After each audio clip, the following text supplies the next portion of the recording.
কি নাম? শিপ্রা পাল। শিপ্রা পাল। পাল।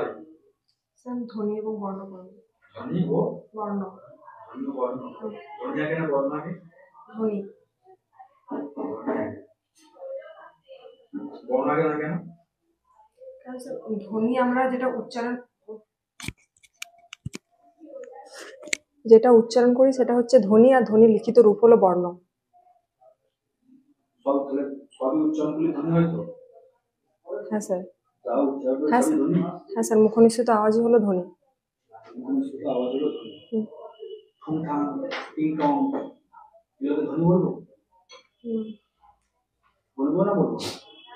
এই আওয়াজগুলোকে রিক্সা ঠুং ঠাং প্যাপে ঘ্যান ঘ্যান এগুলো ধ্বনি বলবো না বলবো? সেগুলো শব্দ। শব্দ টং টং করে একটা আওয়াজ। আওয়াজ। হ্যাঁ স্যার, ধ্বনি বলবো। বলবো? কি পড়ো তুমি? ধ্বনি ও বর্ণ। ধ্বনি ও বর্ণ। ধন্যবাদ স্যার।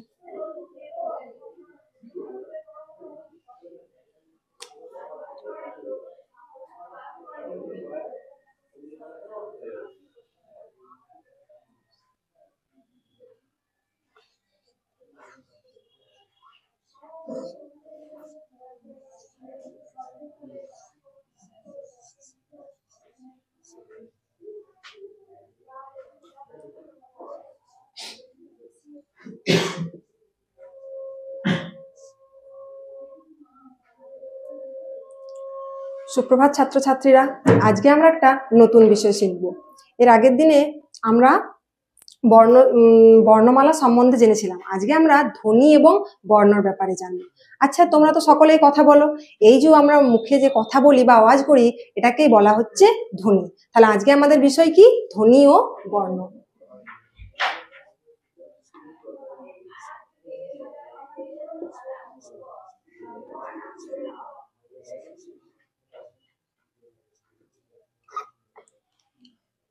ধ্বনি, আমরা তাহলে ধ্বনি কাকে বলবো? মুখে নিঃসৃত আওয়াজকেই বলবো আমরা ধ্বনি।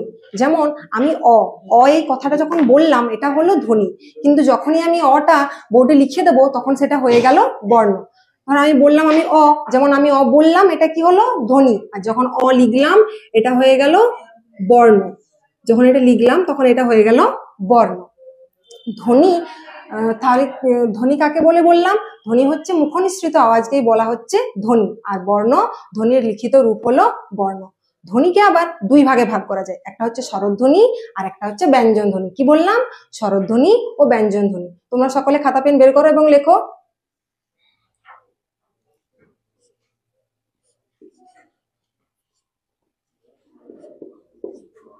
ধ্বনিকে দুই ভাগে ভাগ করা যায়, স্বরধ্বনি ও ব্যঞ্জন ধ্বনি।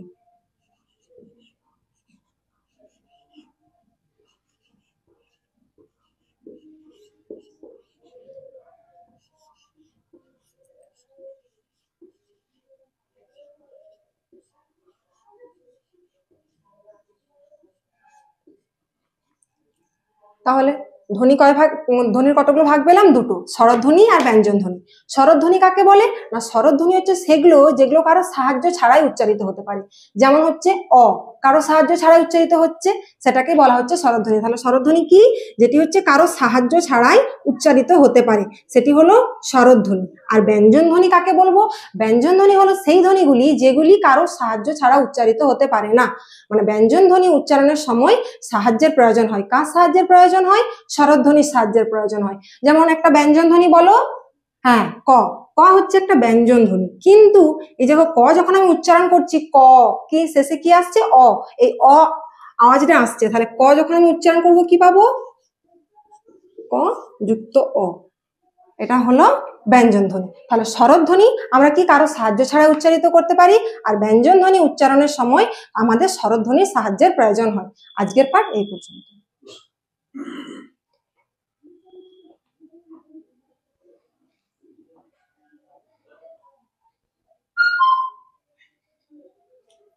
ধ্বনি পরিবর্তন জানো?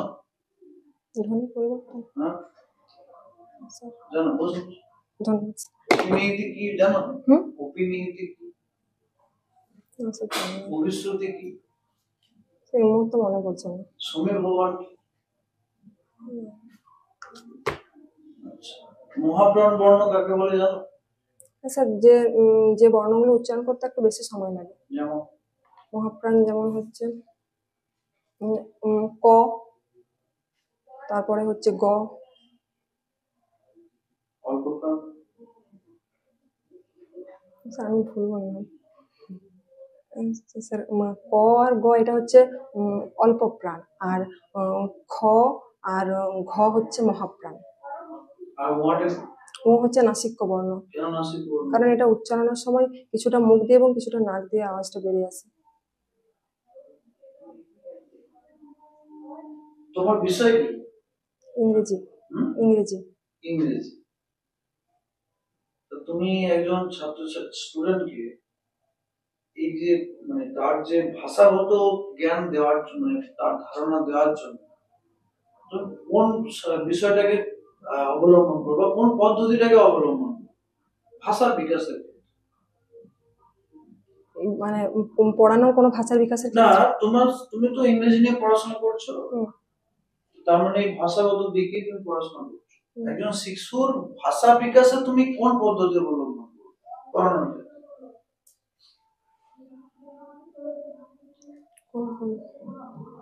শিশুর ভাষার বিকাশে তোমার কোন পড়ানোর পদ্ধতিটা কি হবে, তুমি কোন পদ্ধতি অবলম্বন করবে?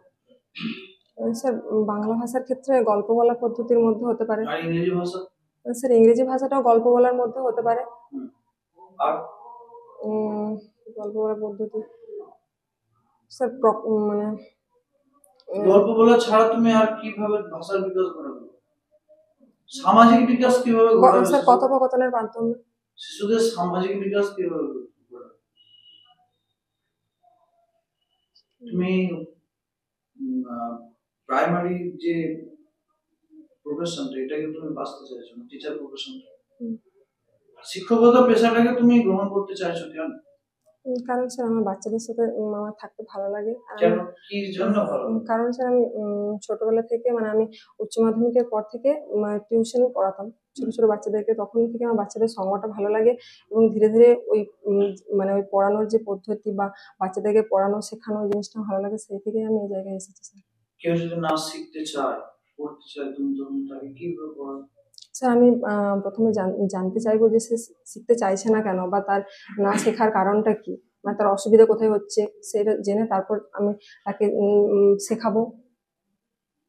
তুমি যে হায়ার এডুকেশন, সেখানে তোমার সমস্যা বলে কি মনে করছো যে ওইখানে পড়াতে গেলে এই সমস্যা হচ্ছে? স্যার হায়ার এডুকেশনের সমস্যা বলতে স্যার বাচ্চারা কথা খুব কম শোনে। তোমাকে যদি মাধ্যমিক স্কুলে চাকরি দেওয়া হয়, তুমি নেবে না? স্যার দেওয়া হলে তো নেবো, কিন্তু দেওয়া হলে নেবো স্যার। তুমি কোন বর্তমানে কি পড়াশোনা করছো? স্যার বর্তমানে আমি এখন এই টেটের তাহলে নিয়ে তোমার প্রিপারেশন। লাস্ট কোয়ালিফিকেশন কি? গ্র্যাজুয়েশন। কেন করলে গ্র্যাজুয়েশন? স্যার গ্র্যাজুয়েশন আমি উচ্চ মাধ্যমিকের পর গ্র্যাজুয়েশন করেছিলাম, তারপর ডিএলএড করেছি। গ্র্যাজুয়েশন তুমি বাচ্চা স্টুডেন্টদের, ছেলেদের যদি ভালো লাগতো তাহলে তুমি গ্র্যাজুয়েশন কেন? আমার ইচ্ছে ছিল পরে। কি কারণে পড়া? তুমি কি মনে করো যে গ্র্যাজুয়েশন, মাস্টার ডিগ্রি এগুলো পড়ার কোনো যৌক্তিকতা আছে? হ্যাঁ স্যার অবশ্যই। কি যুক্তি আছে? স্যার শিক্ষা লাভ। কি শিক্ষা লাভ? কি আমরা শিখছি? এডুকেশন আমার কি কাজে লাগবে জীবনে? স্যার আমার সমাজে সবার সাথে সমস্ত সিচুয়েশনে মানিয়ে নিতে আমাকে সাহায্য করবে এডুকেশন। হ্যাঁ শিক্ষা। ভূগোলটা, ইতিহাসটা, ইতিহাস থেকে পলিটিক্যাল সায়েন্সটা, এগুলো কি সাহায্য করবে আমাকে? গ্র্যাজুয়েশন আমি করবো তিনটে সাবজেক্ট নিয়ে, কেন?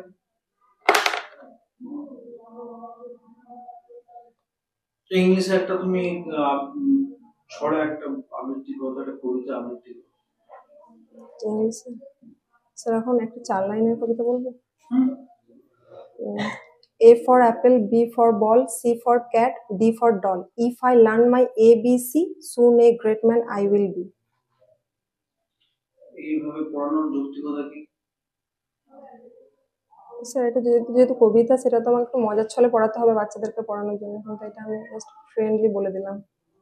আচ্ছা, ঠিক আছে।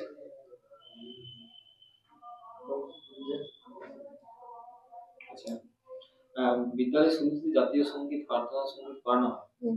এগুলো কেন করানো হয়? এগুলো শিক্ষার্থীদের মধ্যে নিয়ম শৃঙ্খলা। আচ্ছা, দুটি বিদ্যালয় ভিত্তিক কার্যাবলীর নাম। যেটা বিদ্যালয় ভিত্তিক কার্যাবলী, স্যার আমাকে মনে নেই। মুক্ত শৃঙ্খলা কাকে বলে জানো? হুম। মুক্ত শৃঙ্খলা কাকে বলে? জানি না। ঠিক আছে।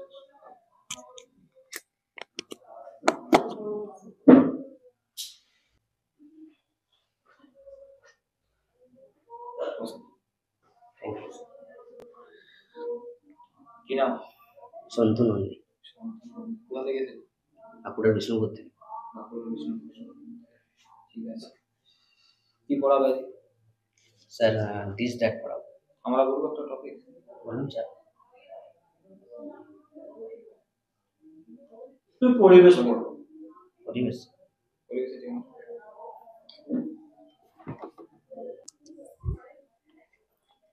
সুপ্রভাত ছাত্রছাত্রীরা, তোমরা সবাই কেমন আছো? ভালো আছো তো? হ্যাঁ, আমিও খুব ভালো আছি। খুব ঠান্ডা পড়েছে তাই না?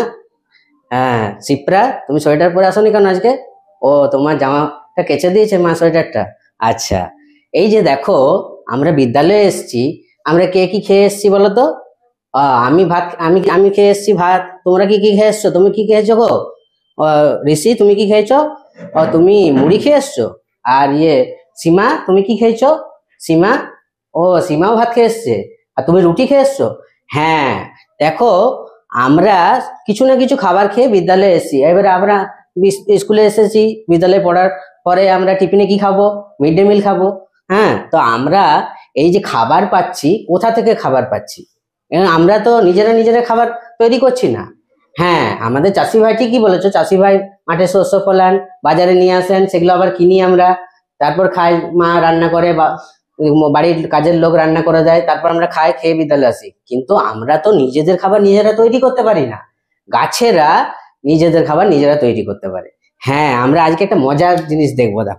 দেখো, আজকে হচ্ছে গাছেরা কিভাবে খাদ্য তৈরি করে, গাছেদের খাবার তৈরির কৌশল। খাবার তৈরি, আমার সাথে সাথে বলো, গাছেদের খাবার তৈরির কৌশল। তাহলে আমরা যেমন খাদ্যের উপরে, উদ্ভিদের উপর নির্ভরশীল, কিন্তু গাছেরা কিন্তু আমাদের উপর নির্ভরশীল নয়। গাছেরা নিজেদের খাদ্য নিজেরাই তৈরি করতে পারে, সেই খাবারটা আবার আমরা খাই। গাছেরা কিভাবে খাদ্য তৈরি করে দেখো, আমি একটা বোর্ডে ছবি এঁকে দেখাচ্ছি। দেখো, এটা কিসের ছবি বলো তো? এটা রহিম তুমি বলো। এটা সূর্য। আর আমি যদি এখানে একটা গাছ আঁকি, একটা গাছ আঁকলাম, এখানে শাখা পোশাখা আছে, ডালপালা আছে। তো গাছেরা কোথায় খাদ্য তৈরি করে? গাছেদের খাদ্য তৈরি কৌশলটাকে কি বলা হয়? গাছেদের খাদ্য তৈরি কৌশলটাকে আমরা বলবো, আমাদের একটা পদ্ধতি আছে, সেটা হচ্ছে সালোক সংশ্লেষ পদ্ধতি। সেটা কি?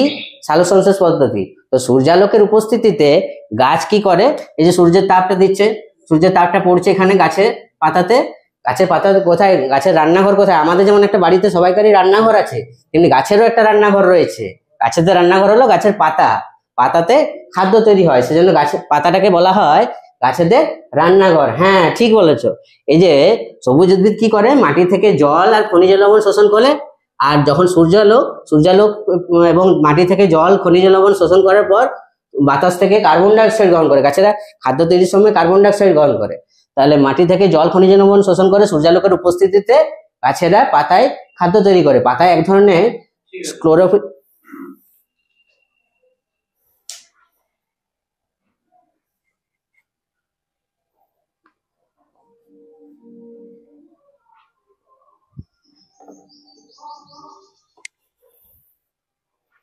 তুমি বিদ্যালয়তে শিক্ষার্থীদেরকে কো-কারিকুলার অ্যাক্টিভিটিস কি কি ভাবে তাদেরকে উৎসাহিত করবে? কো-কারিকুলার অ্যাক্টিভিটি করতে কি কি উৎসাহিত? কিভাবে উৎসাহিত? ধরুন স্যার, বিদ্যালয়ে একটা কোনো একটা টপিকস আমি পড়াচ্ছি, সেটা অভিনয় করার মাধ্যমে ছাত্রছাত্রীদেরকে কয়েকটা দলে ভাগ করে নেবো এবং তাদেরকে বলবো যে অভিনয় করে একটু দেখাতে। এভাবে কো কারিকুলার অ্যাক্টিভিটি বা কোনো ধরুন বিদ্যালয়ে কোনো একটা বিশেষ দিন পালন হচ্ছে 23শে জানুয়ারি 26শে জানুয়ারি, এই দিনগুলোতে নাচ গান যে সমস্ত কালচারাল ফাংশনগুলোর মাধ্যমে একটা কো ছেলেমেয়েরা কি এর ছেলে থেকে ছেলেমেয়েরা স্যার নীতি শিক্ষায় শিক্ষিত হবে এবং মানে সমাজে যে একসাথে থাকতে হবে, সবাই সমান আমরা বিদ্যালয়ে সব ছাত্রছাত্রীরাই, এটা তাদের মধ্যে ভেদাভেদ থাকবে না, কেন গরিব ধনী। আমরা সবাই সবাইকার সঙ্গে দল বেঁধে থাকি, হুম সকলে আমরা প্রত্যেকে আমরা করে হুম এই যে কথাটা, এই যে এই বাক্যটা, এটা আমাদের কোন প্রেষণার জন্য আমরা এটাকে অ্যাপ্রোপ্রিয়েট করব? আচ্ছা, সামাজিকীকরণ হ্যাঁ, সামাজিকীকরণ সামাজিকীকরণ কোন প্রেষণা এটা? স্যার মনে পড়ছে না এই মুহূর্তে। প্রেষণা কাকে বলে জানো? স্যার আমার জানা নেই। জৈবিক প্রেষণা কাকে বলে জানো? জৈবিক চাহিদাগুলোকে জৈবিক প্রেষণা বলে। চাহিদা আর প্রেষণা এক? স্যার আমার জানা নেই। আচ্ছা, তুমি সাইকোলজি কাকে বলে জানো? সাইকোলজি স্যার সাইকিয়া লোগোস থেকে সাইকোলজি কথাটা এসছে। হুম, মনোবিদ্যা, যেটাকে মন কি? দেহ আত্মার বিজ্ঞানকে মন বলে। মনোবিজ্ঞান বলতে কাকে বলে? স্যার যে বিদ্যা পড়লে মনের সম্পর্কে কোনো ধারণা পাওয়া যায় তাকে মনোবিজ্ঞান বলে। মনের বিজ্ঞান সর্বশেষ এটাকে কি বলা হয়েছে? মনোবিজ্ঞানকে? স্যার আমার মনে পড়ে জানা নেই। আচ্ছা, পিয়াজের নাম শুনেছো? হ্যাঁ স্যার। কি কি বিষয়ের সঙ্গে যুক্ত বলতো? পিয়াজে স্যার মনোবিজ্ঞানের স্তর ভাগ করেছেন। মনোবিজ্ঞানের স্তর? না মানে ভাগ করেছেন। কি ভাব? স্যার আমার জানা নেই। আচ্ছা, বুদ্ধি বলতে কি বোঝায়? বুদ্ধি স্যার যেটা আমরা মনে রাখি সেটা তো স্মৃতি, কিন্তু বুদ্ধি বলতে আইকিউ যেটাকে বলে সেটা বুদ্ধি। আইকিউ বুদ্ধাঙ্গ কে আবিষ্কার করেছে? বুদ্ধাঙ্গের সূত্র কি? স্যার স্যার এই মুহূর্তে ভুলে গেছি, মানে জেনে নেবো। ব্যক্তিত্ব কাকে বলে জানো? ব্যক্তিত্ব ব্যক্তিত্ব স্যার পার্সোনালিটিটাকে ব্যক্তিত্ব বলে। ইডিপাস কমপ্লেক্স কাকে বলে জানো? ইডিপাস কমপ্লেক্স স্যার জানি, মানে মায়ের সাথে ছেলের যে সম্পর্ক সেটাকে ইডিপাস কমপ্লেক্স বলে। কার ধারণা? Sigmund Freud. সিগমন্ড ফ্রয়েডকে আমরা কেন মনে রাখছি? তার স্যার বিশেষত্ব কি? স্যার মানে তিনি মনের বিজ্ঞান সম্পর্কে আলোচনা করেছেন, মানে মানুষের যে চেতন, অবচেতন, অচেতন যে স্তরগুলো তিনি ভাগ করেছেন। কোন স্তরটা বড়? কোন স্তরটা সুপারিগো? কি সেটা বাংলা বল? স্যার সচেতন। সচেতন না অবচেতন, কোনটা বড়? স্যার সচেতন। সচেতন। মুক্ত শিক্ষা? মুক্ত বিশ্ববিদ্যালয়ে যে শিক্ষা লাভ করা হয় সেটা মুক্ত শিক্ষা। রবীন্দ্রনাথ তো মুক্ত শিক্ষা, রবীন্দ্রনাথ বিশ্বভারতীতে যে শিক্ষা দিয়েছিলেন গাছের তলায়, সেটাও মুক্ত শিক্ষা। সেটা দূর শিক্ষা। ডিস্টেন্স এডুকেশন স্যার মানে কোনো একটা প্রতিষ্ঠানে ভর্তি থেকে বাড়ি থেকে। মুক্ত শিক্ষা বলে দেওয়া হচ্ছে। এই রবীন্দ্রভারতী মুক্ত শিক্ষা এখন চলছে? স্যার নেতাজি ওপেন এখন মুক্ত শিক্ষা কোর্স করানো। রবীন্দ্রভারতীটা নয় কেন? গাছের তলায় এখনো তো হয় ক্লাস। রবীন্দ্রভারতী, তোমার নেতাজি ওপেন আর বিশ্বভারতী দুটোই মুক্ত শিক্ষা। দুটোই মুক্ত শিক্ষা তো?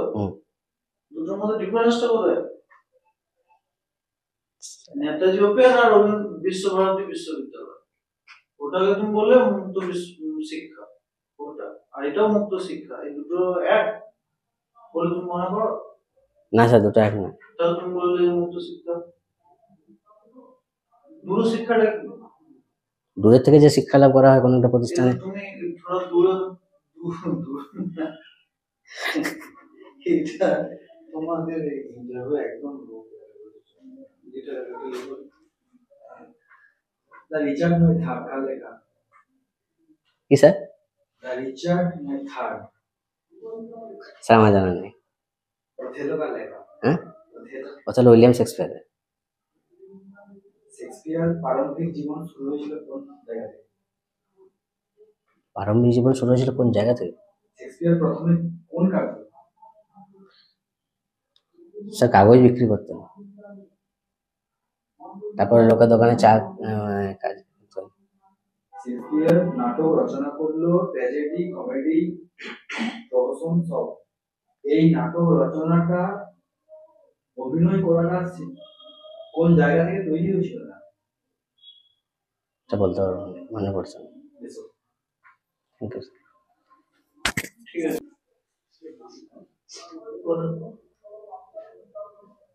কি নাম তোমার? Thank you sir. কি নাম? সুদীপ কুমার দত্ত। তুমি তোমার নিজের সম্পর্কে কিছু বলো। আমি সুদীপ কুমার দত্ত, আমি বাঁকুড়া জেলার বিষ্ণুপুর থেকে এসেছি। আমি বিষ্ণুপুর হাই স্কুল থেকে মাধ্যমিক এবং উচ্চ মাধ্যমিক পাস করেছি। তারপরে আমি ডিএলএড করেছি পুরুলিয়া ডায়েট থেকে, জেলা শিক্ষা ও প্রশিক্ষণ কেন্দ্র। পরে তুমি ডিএলএড করলে কেন? পরে ডিএলএড করলাম, এর কারণ হচ্ছে যে আমি প্রাথমিক শিক্ষার সাথে যুক্ত হতে চাইতাম। কেন উচ্চ শিক্ষার সঙ্গে যুক্ত নয়? প্রাথমিক শিক্ষাটা আমার প্রথম পছন্দ ছিল, কারণ আমি যে প্রাইমারি স্কুলে পড়তাম সেই প্রাইমারি স্কুলের পরিবেশ আমাকে খুব আকৃষ্ট করেছিল। সেই জন্য আমি চাইতাম যে প্রাথমিক শিক্ষার সাথে যুক্ত থাকার জন্য। তুমি কি প্রাথমিক শিক্ষা ক্ষেত্রে পরিবেশগত ঘাটতিটাকে তুমি কি বলে মনে করো? পরিবেশগত ঘাটতি, শিশুকে এখনকার দিনে যে প্রাথমিক শিক্ষা ব্যবস্থা, সেটা বিশেষ করে বেসরকারি শিক্ষা ব্যবস্থার মাধ্যমে আমি বলছি, কারণ আমি আমি বেসরকারি স্কুলে পড়াশোনা করেছি। তো সেখানে শিশুর সার্বিক বিকাশ সাধনটা হয় না। কেননা প্রথাগত না, সরকারি তো পুরোটা হয় না, কিন্তু এখন কিছু কিছু ক্ষেত্রে হচ্ছে। কি বিকাশ বলতে কি বোঝায়? বিকাশ বলতে শিশুর সর্বাঙ্গীন যে বিকাশ সাধন, মানে শিক্ষা থেকে আরম্ভ করে মানসিক। কি কি বিকাশ বোঝায়? সর্বাঙ্গীন বলতে কি কি তার মধ্যে অন্তর্ভুক্ত? সব, সবের মধ্যে কি কি? মানসিক, চারিত্রিক সব বিষয়ে আর কি। আর ওই সবটা কি? ও মানসিক আর চারিত্রিক, এছাড়া কোনো বিকাশ না আরো বিকাশ আছে। কি চারিত্রিক বিকাশটা কি? চারিত্রিক বিকাশ হচ্ছে একটা শিশু বিদ্যালয়ে পড়াকালীন, মানে বিদ্যালয়ে শিক্ষা গ্রহণ করাকালীন তার যে শিক্ষকের থেকে যে গুণগুলি শেখে, সেইভাবেই তার চরিত্র গঠনটা হয়। শিক্ষকের থেকে কি কি গুণ শিখবে? অনুকরণ করে আর কি, কারণ শিশু মাত্রই অনুকরণ করে। তো শিক্ষকের কাছ থেকে কি কি গুণ পাবে? কি নিয়ম, সঠিক সময়ে বিদ্যালয়ে আসা, সঠিক সময়ে ক্লাস করা, এবং বিদ্যালয়ের টাইম টেবিলটা, মানে সময় সারণীটা মেনে চলা। এটা শিশু একজন শিক্ষকের কাছ থেকে শিখবে। আর কি শিখবে? আর শিখবে যে সমাজের সাথে যে মেলামেশা, ওইটা। তুমি কি পড়াবে? আমি পড়াবো চতুর্থ শ্রেণী আমাদের পরিবেশ থেকে প্রতিদিনের চাকরি। 3 মিনিট টাইম তুমি এর মধ্যে কমপ্লিট করো।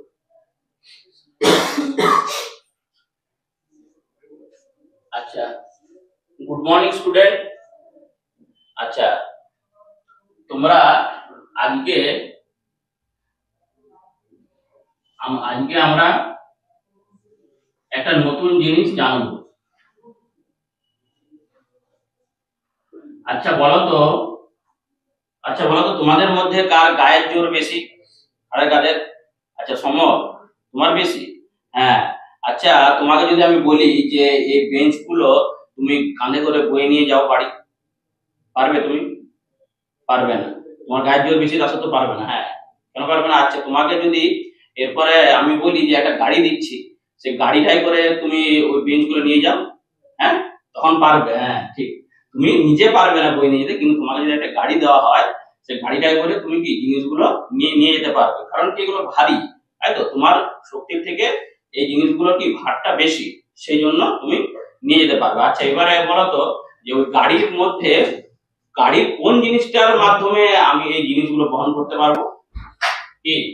চাকা, তাই তো? হ্যাঁ, গাড়ির যে চাকাগুলো, চাকার মাধ্যমে কি, চাকার সাহায্যে যে কোনো জিনিস আমরা কি এক জায়গা থেকে অন্য জায়গায় নিয়ে যাবে। তাহলে আজকে আমরা জানবো কি প্রতিদিনের কাজে চাকার ব্যবহার। কি জানবো? প্রতিদিনের কাজে চাকার ব্যবহার। হ্যাঁ, তাহলে এরপরে বলো যে আমরা প্রতিদিনের কাজে যে চাকার ব্যবহার করি। আচ্ছা, চাকার ব্যবহারটা প্রথমে মানুষ কিভাবে জানলো বলো? হ্যাঁ, চাকার ব্যবহারটা মানুষ কি প্রথমে কি জানতো না, তাহলে কিভাবে জানতো? মানুষ প্রথমে দেখলো কি যে পাহাড় থেকে কি পাথর গড়িয়ে পড়ছে, তাই তো?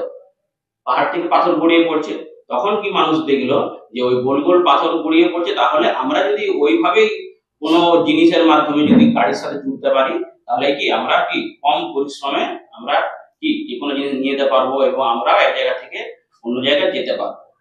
আচ্ছা, এরপরে তোমরা বলো যে কোন জিনিসটার মাধ্যমে মানুষ প্রথম চাকার ব্যবহার শিখেছিল? আমি বলে দিচ্ছি কোন জিনিসটার মাধ্যমে। বলতো গাছের গুড়ি, ঠিক আছে? গাছের গুড়িটাকে কি গোল গোল কেটে, এই যে গাছের গুড়িটা গোল গোল কেটে মানুষ কি করেছিল? চাকা হিসাবে ব্যবহার করেছিল।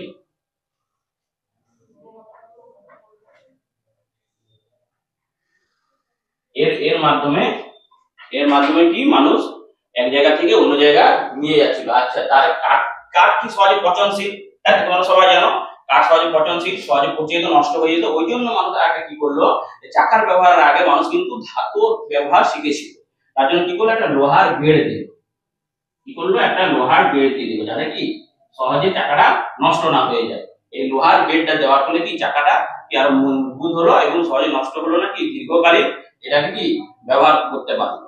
আচ্ছা, এরপরে কি করলো, যে এই লোহার বেড়টা দেওয়ার পরে শক্ত হলো। আচ্ছা, তোমরা বলো তো যে এখনকার দিনে, এটা তো অনেক আগেকার জিনিস, এখনকার দিনে কিসের মানে কি দিয়ে চাকা তৈরি হয়? হ্যাঁ, ঠিক বলেছে, এখনকার দিনে রাবার দিয়ে, তাই তো? রাবার দিয়ে চাকা তৈরি হয়।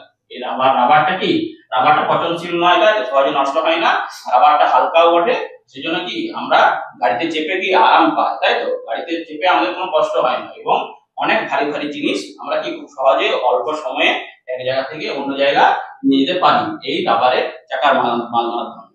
তাহলে এই রাবারের চাকার আর আগেকার চাকার মধ্যে কি পার্থক্য দেখলাম, যে আগেকার চাকা কি ছিল, কাঠ দিয়ে তৈরি ছিল, ওই জন্য কি সহজে নষ্ট হয়ে যেত। কিন্তু এখনকার চাকা কি দিয়ে তৈরি, রাবার দিয়ে তৈরি, ওই জন্য সহজে নষ্ট হয় না এবং কি সেটা আরামপ্রদও বটে এবং হালকা, তাই তো? রাবারটা কাঠের তুলনায় হালকা, সেই জন্য কি অতি অল্প সময়ে কম পরিশ্রমে আমরা এক জায়গা থেকে অন্য জায়গায় জিনিস নিয়ে যেতে পারি। আচ্ছা, এরপরে বলো তো যে গাড়ি ছাড়া আর আমরা কিসের চাকা দেখতে পাই বলো সুমন? হ্যাঁ, ঠিক বলেছো, কি গাড়ি ছাড়া আর কিসের দেখতে পাই? কুমোরের চাকা, তাই তো?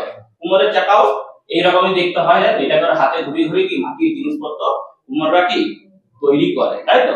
চাকাটা ঘুরিয়ে ঘুরিয়ে, ঠিক আছে?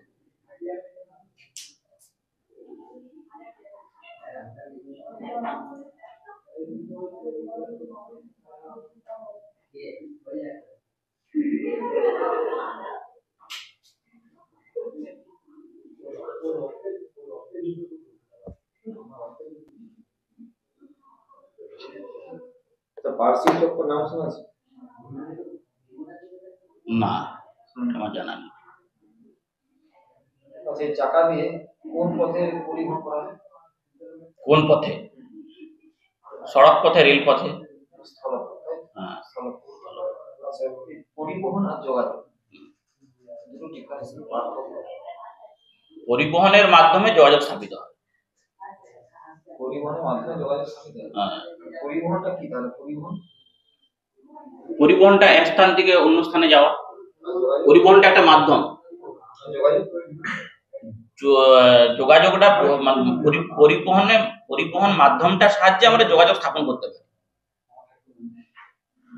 আচ্ছা, যোগাযোগের কি কি মাধ্যম আছে? যোগাযোগের মাধ্যম আছে সড়ক পথ, রেলপথ, জলপথ আর আকাশপথ। আর পরিবহনের মাধ্যম বাস, ট্রাম, রেল, এরোপ্লেন, গরুর গাড়ি। সড়ক পথ, রেলপথ, পরিবহন। আচ্ছা, জিএপি ফুল ফর্ম কি? জিএপি না, এটা ঠিক আমার জানা। জিপিএস এর full form? GPS, global positioning system. এর মাধ্যমে কি করা হয়? জিপিএস এর মাধ্যমে যোগাযোগ স্থাপিত হয়। কেমন মানে কি ওটা কি যোগাযোগ করার মাধ্যমে হ্যাঁ। কোনো আমি যোগাযোগ করতে হ্যাঁ হ্যাঁ জিপিএস এর মাধ্যমে আমরা কোনো জায়গা কোনো জায়গার সম্বন্ধে আমরা সেটাকে ট্র্যাক করতে পারি, মানে কোনো জায়গাটা শুধু সন্ধান করতে পারি ল্যাড। সঠিক ল্যাট হ্যাঁ বলুন ল্যাট ল্যাট lad LAD Latitude Latitude latitude latitude ওটা স্যার আমি সঠিক বলতে পারবো না, চেষ্টা করতে পারি কি ওই দ্রাঘিমাংশ অক্ষাংশ অক্ষাংশ দ্রাঘিমাংশ দুটো আলাদা দ্রাঘিমাংশ আলাদা হ্যাঁ আলাদা, মানে ল্যাটিচিউডটা কোনটা, ল্যাটিচিউডটা হচ্ছে অক্ষাংশ, ল্যাট LAD lad learning acquisition device. আচ্ছা অন্ধদের যারা আছে তাদেরকে কি মাধ্যমে পড়ানো হয়? ব্রেল শিক্ষা ব্যবস্থার মাধ্যমে। কি আবিষ্কার করেছে? বেল আর ব্রেল এক? হ্যাঁ ব্রেল বেল বেল কি? বেল হ্যাঁ বয়কাল্য হ্যাঁ বেল মানে তো ঘন্টা, বেল বেল আর কিছু হয় না? বেল কিছু একক তুমি জানো? না এটা সেটা না। ডেসিবেল কথা শুনেছো? হ্যাঁ ডিসেবল, ডেসিবেলটা কি? ওটা শব্দের একক। তাহলে বেলটা কি? বেল আর ডেসিবেলের মধ্যে পার্থক্য কি? বেল আর ডিসিবলের মানে মধ্যে পার্থক্য ও বেল পদ্ধতি ছাড়া আর কিভাবে তুমি পড়াবে একটা অন্য সেশনে? বেল পদ্ধতি ছাড়াও আমি স্পর্শের মাধ্যমে। তোমার সেকশনে একজন অন্ধ শিশু রয়েছে, কম দেখতে পায়। তুমি কিভাবে তাকে বলবে? সে চোখে কম দেখতে পায়, তুমি বুঝবে কি করে যে ও চোখে কম দেখতে পাচ্ছে? আমি বুঝবো কারণ সে লেখা ঠিক মতো দেখতে পাবে না এবং সে বারবার উঠে দাঁড়িয়ে লেখার চেষ্টা করে, ঠিক আছে পিছন দিকে সে দিয়ে দেখতে পাবে। ঠিক আছে। ধন্যবাদ।